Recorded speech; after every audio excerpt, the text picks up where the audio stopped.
The Mayhem by Seema. At the crack of dawn, in both the winter and all seasonal mornings, with the wind spiraling forcefully, trees and flowers scuffling, making an earthly sound, cocks crowing alarmingly, giving a more justified reason for a brand new day. He, Steve, would be up already as a result of his commercial-orientated father, whose love for business had such a huge silhouette taller than of any world building ever imagined. He was a staunch dreadlocks kind of guy.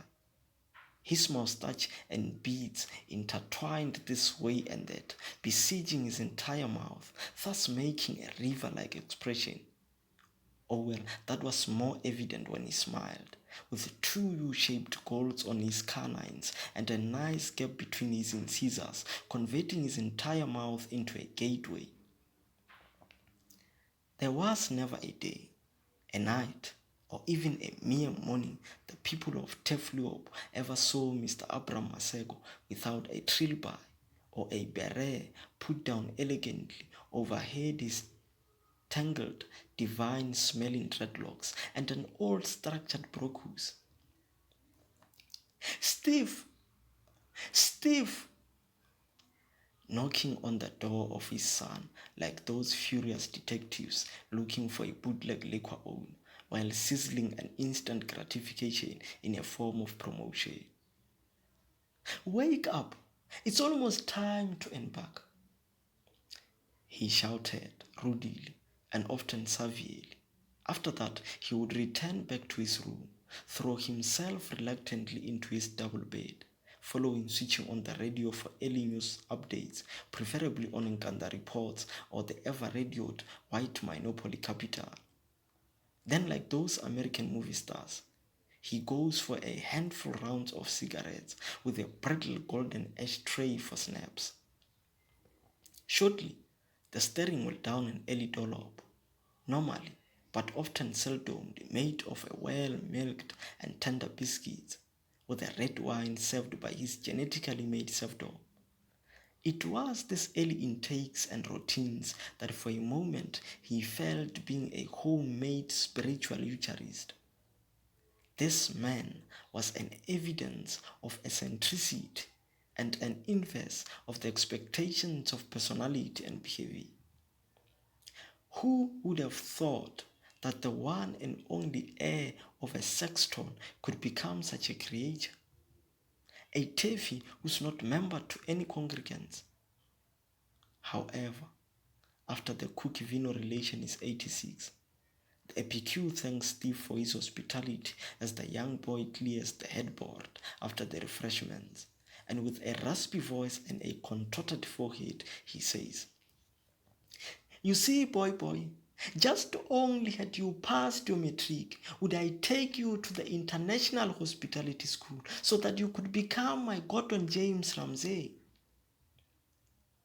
For a moment, Steve wanted to set out a penny for his thoughts regarding his father's despondent and reluctant comments, but something deep down in him leashed away his intentions to reply. Of course, Steve never dreamed of being a chef, but all he ever wanted was to serve in the military as a commander or to serve as a Chief Justice in the Constitutional Court of South Africa.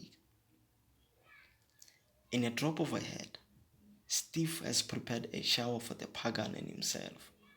Clothes are ready and creased, and as the atheist takes his shower, which was just beside their four-roomed letter L house and between the two latrines, Steve prepares everything else to take to town. A stock of fresh and appetizing fruits and veggies in boxes. Amongst the fruits were red apples, stocked from Tzaneen. Frankly enough, they were too red than the blood of a feast must fall victim, I must say. The boy then hanged them on the roof rack of the Toyota van, which was parked right in front of the house, and with great meticulousness he ties them, make sure the car is off dust, and even tune in to the local radio station for more early bulletins or play classical mellifluous music served by the likes of Brayu and Steve Gagan. All these wee routines he did for the steering every morning.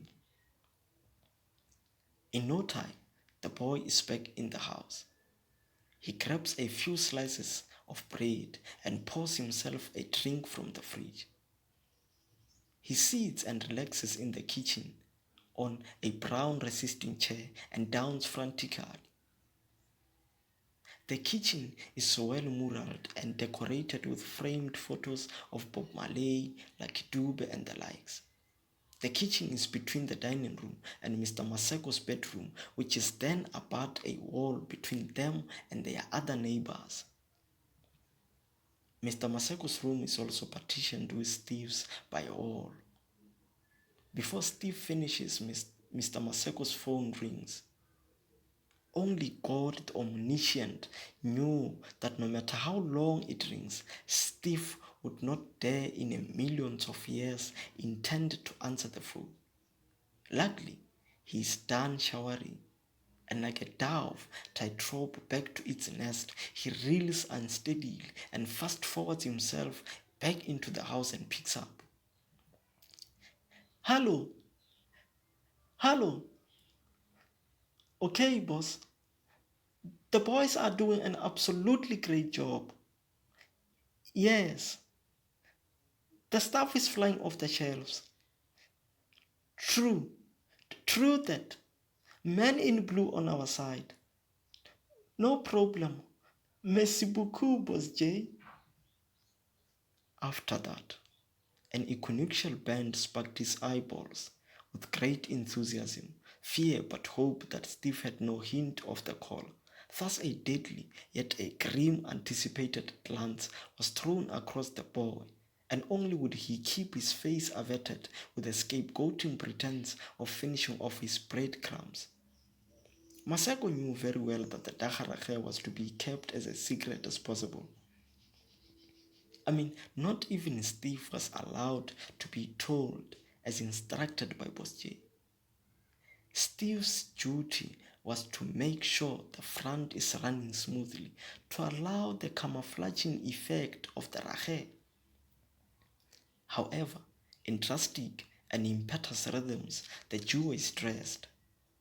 It was around a score of minutes past 7, and with imponderable locomotion, Mr. Maseko accelerated the car up University Street towards Makanya Robots, where he picked Brazils all the way to Blogwan for a business day. He yielded a bit as usual, waved and whistled nicely at him on the other side of Makanya T Junction. Mokshesha Jaya, he uttered promptly, a township parlance. Zakes jaywalked across the junction diagonally. Thanks God it was not yet Easter, for these roads used to be so crowded by many congregants transported for the Easter pilgrimage.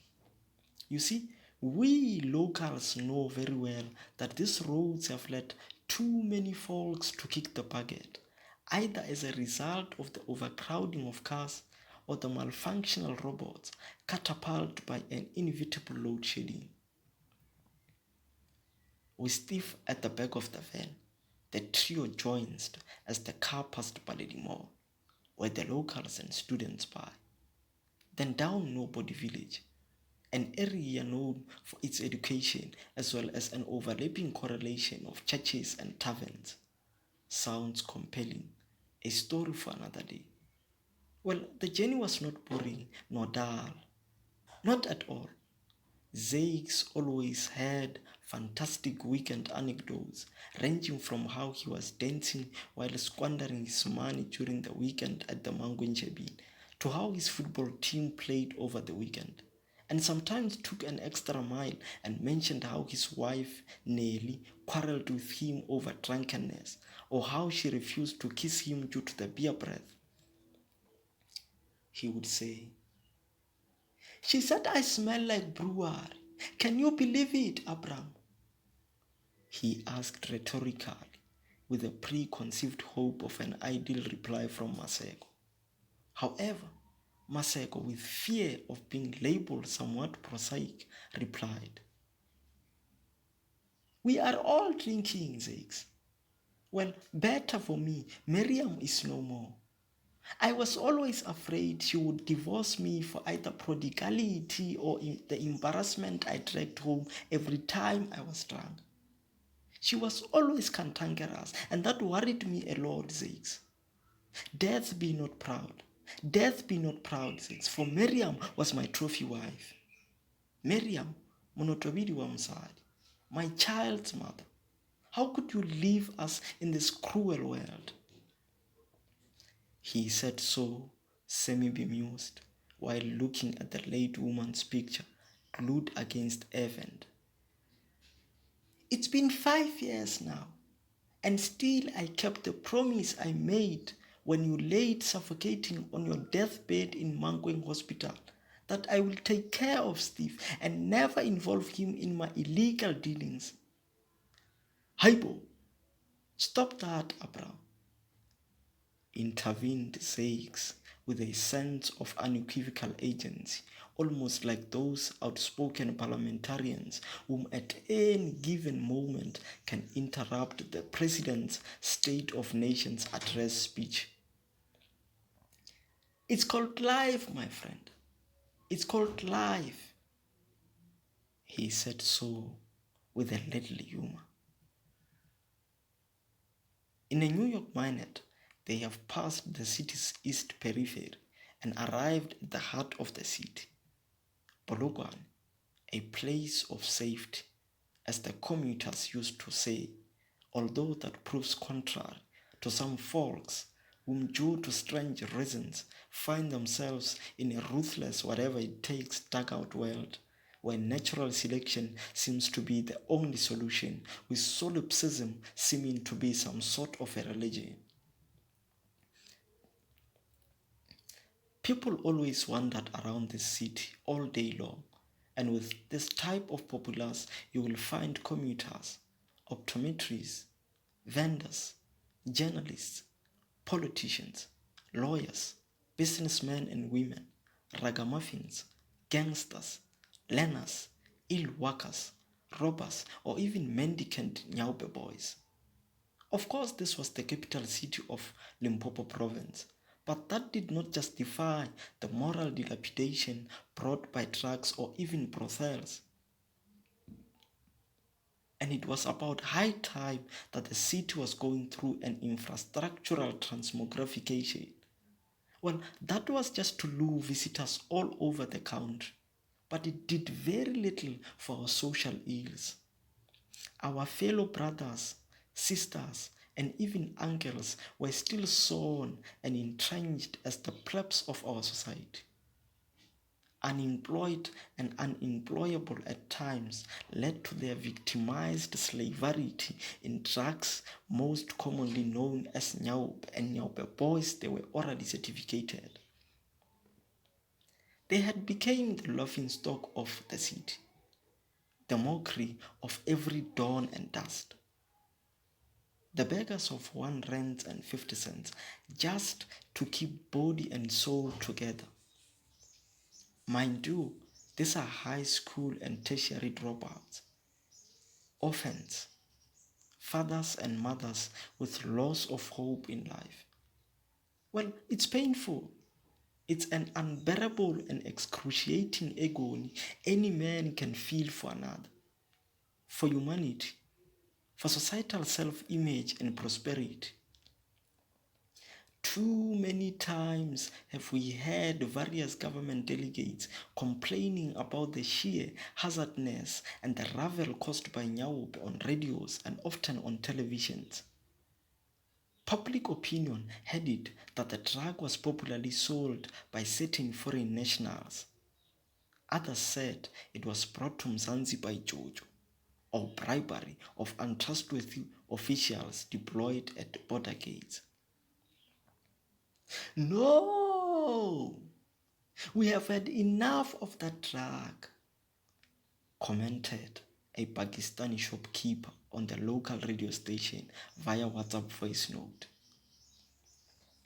You see, if the police are not willing to assist with this predicament, we will resort to anarchy and do it ourselves.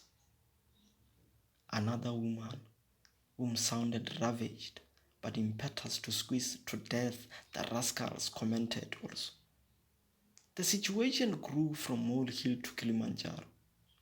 Even at schools within the city and surrounding areas, it was just a muddle. You could tell the world was going to an end, or it had just ended, and these were the highlights, or we were going through a societal deja vu of misery. Cases of schoolboys knifing our brothers to death, raping our sisters were almost a daily headline. Mutilation had been ritualized. Time and again, intoxicated minors or inebriated youth had gotten away with murder. And even if we had assembled through social media and raised #justice for the deceased, the situation aggravated. Mob justice intervened on various events as the town dwellers lost hope in the police or in the justice system. The city municipal had also deployed strong local men to walk around in schamboks and prevent any illegal acts or to strike to a pulp Nyaupe users. However, the means to cap the hostility caused by the drug proved futile, perhaps due to the menace it had already created. They pulled over and stopped before their store. Steve jumped hurriedly out of the van, opened the garage door and offloaded 4 crates of apples and tomatoes and packed them rakishly on the shelves. After he had finished, he threw a gesture signifying that he is done. The duo waved back at the poor boy and drove to the outskirts, where they met about 9 men, their partners in crime.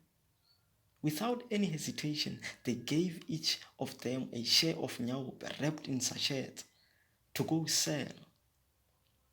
Each one of them knew his spot, target or market. And when Maseko, Bulldozer, or Boss B as they called him said, "Disperse, boys," others went to sell at the taxi rank. Others went to Risik Street, others Grobler, Tabombek Street, Voortrekker, Landroos, Beacon, Bog Street, Marshall, and even Excelsior Street. On this day, few taxi drivers had spotted one distributor selling nyaupe to a schoolboy. They strategically besieged him, unanimously let the young boy walk free as they were of the view that he was only a recipient. They then angrily instructed the distributor to lead them to his bosses. Initially, he refused. One taxi driver took out his cane and lambasted the bastard twice on his back that he went screaming, "No!" Another taxi driver asked, "Are you still refusing?" Whilst twiddling his fingers and sweating in agony, he desperately shook his head sideways and agreed to lead the way. They then held him into the passenger seat of one taxi, and all the other 15 plus drivers occupied the remaining seats. They drove to the city's west periphery, and just next to the bus terminus, the lawbreaker pointed out Maseko and Zakes as they were playing chess while exchanging a few words. Half the taxi drivers rushed out of the taxi like bees flying out of a scaring ABS. They sandwiched them while other drivers brought the sellout distributor, and without any talk, they tied their wrists and legs and gave them such a leathering all over their bodies that the next morning only Maseko managed to wake up in ICU with both Zakes and Chris, the sellout distributor, having bide the dust midnight. I lamented gravely as Steve explained to me what had happened to my neighbor and his lawlessness colleagues. Indeed, crime does not pay. Instead, it kills.